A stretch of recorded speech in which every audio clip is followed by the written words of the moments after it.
Hello, I'm Maurice Powell. Welcome to A Little Light Music, Manx Radio's regular Thursday evening classical music hour. I'm going to begin this evening's programme with some Sullivan.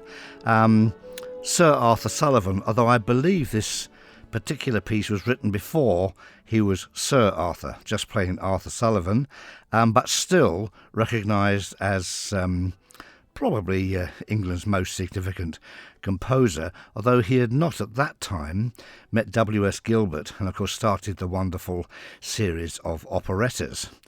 He was best known really as a theatre composer, but writing incidental music for productions of Shakespeare plays mainly. And this music has really been lost.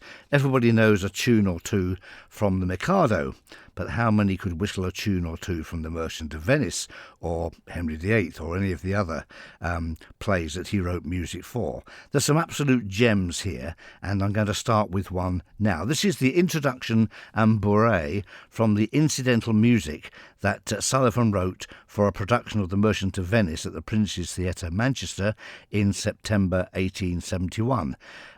Really, the play was a lavish masque with Pierrots and Harlequins. I'm not sure how close to the original play these adaptations were. They're certainly based on the original play. Anyway, introduction and bourrée from The Merchant of Venice.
The music of Arthur Sullivan, pre the famous operettas. That was the introduction and bourrée from the incidental music he wrote for Shakespeare's The Merchant of Venice in 1871, and a very fine light music piece taken out of context like that. It could have been written 20, 30 years later, and we would certainly be hearing a lot more of it had that been the case. We may return to this particular collection of Sullivan pieces a little later in the programme if we have time. What we need now, of course, is a genuine light music classic, and Edward White's Puffin Billy certainly fits the bill. Edward White was a self-taught violinist, clarinetist and saxophonist, and the piece I'm going to play is well remembered from the Saturday morning BBC radio programme Children's Favourites. Puffin Billy by Edward White.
Edward White's charming Puffing Billy. You may remember that, as I do, from the Saturday morning children's favourites programme years and years ago. And now to the music of Vivaldi, and I'm going to play a complete concerto of his, because they're comparatively short, really. The whole concerto probably lasts between 12 and 15 minutes, rather less, I think, in this case. And this is an unusual one because it's one of the concertos he wrote for the court of Dresden, which was a leading musical centre in Europe in Vivaldi's day. So much so, in fact, that the musicians there were famed for their virtuosity. And Bach, who visited Dresden, to hear this orchestra and talk to some of the composers, people like Zelenka, for example, who he much admired, Bach would have loved to have been employed at the court of Dresden, but there sadly was no vacancy there, so he stayed in Leipzig. Vivaldi's music was extremely popular. The leader of the orchestra there, Pisendel, had been a pupil of Vivaldi, and there are over 170 of Vivaldi's works were found to be in the court library. So there's no doubt that there was a real connection between Dresden and its fabulous musicians and Vivaldi. So this is a concerto in F, one of several that he wrote for multiple instruments. Now then, what do we mean by that? Well, not just for one or two instruments, but for several solo instruments. There's a violin solo, 2 oboes, 2 horns, as well as strings and bass. So, 3 movements: allegro, a slow movement, grave, rather slow, and a sprightly allegro to finish with. I hope you enjoy it. There's much to enjoy, really, in these multiple concertos. It's a case of listening out for who's playing what when, and they are quite delightful, and will certainly have challenged the Dresden players. So here we are, Vivaldi's concerto in F major, written for Dresden.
So a fine concerto there for multiple instruments, mainly solo violin, horns, oboes, and then with accompaniment for strings, written for the fabulous musicians of Dresden in the 1720s by Vivaldi.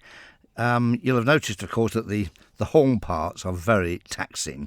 On the score, Vivaldi requests corni di caccia, basically hunting horns, a very primitive kind of instrument compared with the modern French horn of today. So it would have been extremely taxing to play those parts. And in fact, you'll have also noticed that in the slow movement, the lovely grave, he gives the horns a rest, gives their lips a rest. So very thoughtful. Interesting, these concertos for multiple instruments by Vivaldi. It makes a change from hearing the Four Seasons all the time. So, back to our main theme of British light music and the music of Robert Farnon. This is his Peanut Polka, written in 1951 as a sequel to his much more famous piece, Jumping Bean. Now, Farnon came over with the Canadian Air Force band during the Second World War and stayed on, and by doing so considerably enriched the post-war light music scene. Robert Farnon, Peanut Polka.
Robert Farnan's rather racy Peanut Polka from 1951.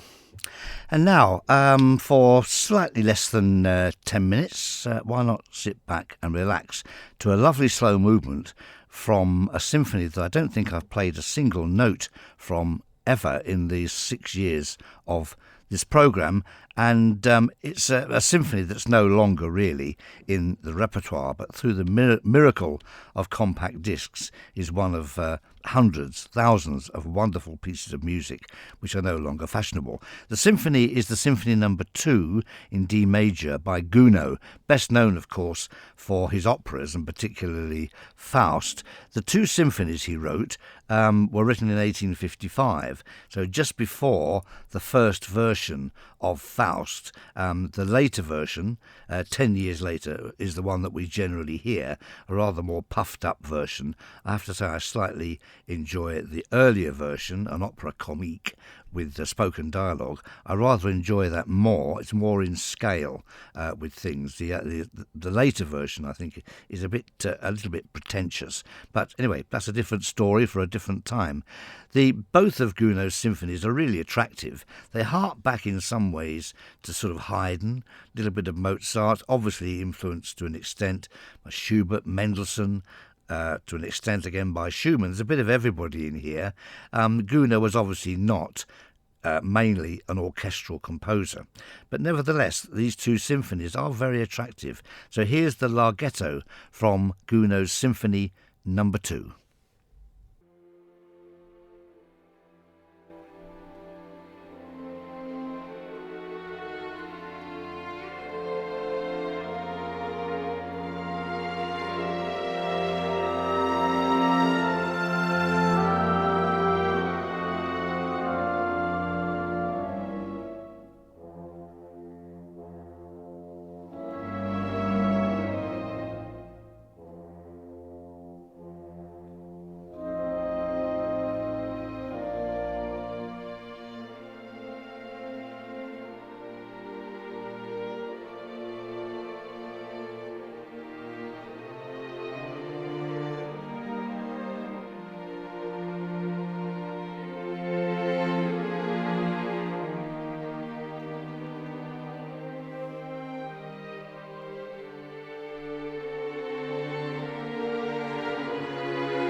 The lovely slow movement Larghetto of Gounod's Second Symphony, composed in 1855, just before the more famous Faust.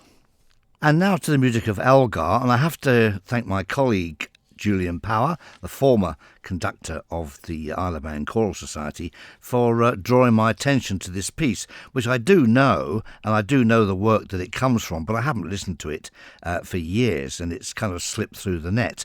Elgar, the piece in mind is a wonderful choral work, Caractacus, which he wrote in 1898 for the Leeds Festival.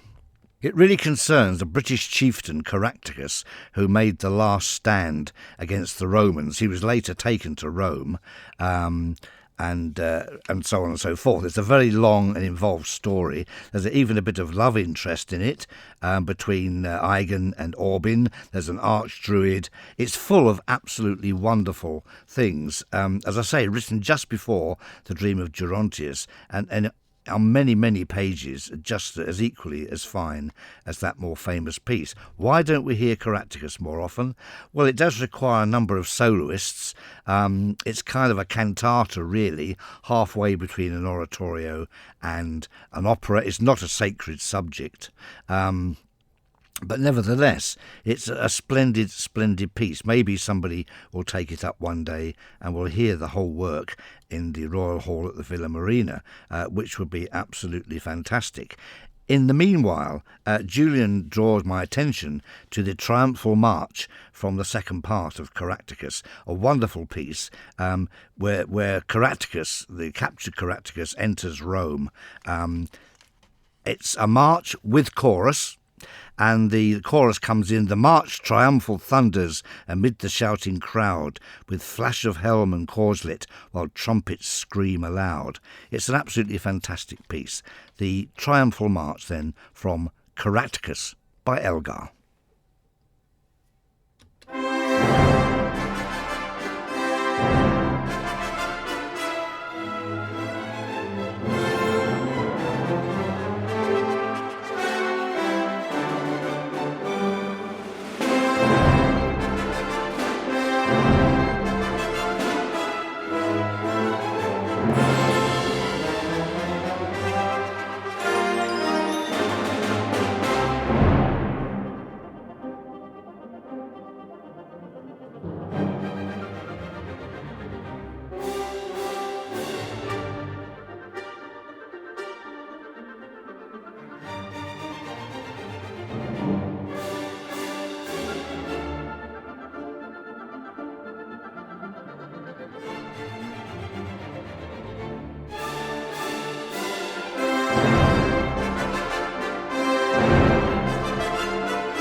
fantastic piece of music, that, the Elgar, the Triumphal March from Caractacus, a work that really should be better known. And that brings us really to the end of the programme. Now, to finish with then, something to play us out with. I don't know, Charles Williams, Girls in Grey. And before you ask me who were or who are the Girls in Grey, I've absolutely no idea. Next Thursday, please join me because I invite you to an evening at the ballet. Goodbye.